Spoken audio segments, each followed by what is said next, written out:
আসসালামু আলাইকুম। আজকে আপনাদের লালন গুরু যে সে জিনিসগুলো ব্যবহার করতে আমরা সেগুলো আপনাদের পরিদর্শন করে দেখাবো। আসেন, এটা হলো আনোয়ার হোসেন পিতা মোহাম্মদ খাদেম আলী। এটা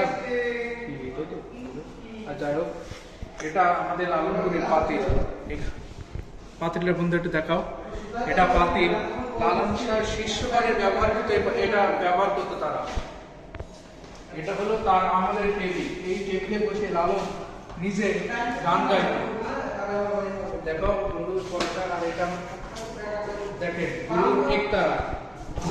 গুরুর একতারা তিনটা। গুরু এই তিনটে একতারা ব্যবহার করতো। আমার নিয়ে আমি মোবাইল নিচ্ছি।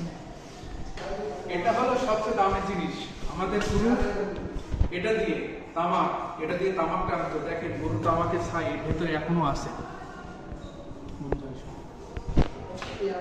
বন্ধু দেখাও, এগুলা গুরুর হাতের বালা, চাবি। এটা কি মেন গাইজ, এটা কি আমি জানি না। আর এখানে আমাদের গুরু যে কলসগুলা ব্যবহার করত সেটা, এটা বদনা, এটা বদনা, এটা কি ঘোড়া, এটা গিলাস, সর্বশেষ আমাদের গুরু স্যান্ডেল, কাঠের চটি তৎকালীন। আর এটা হলো আমাদের গুরু লাঠি।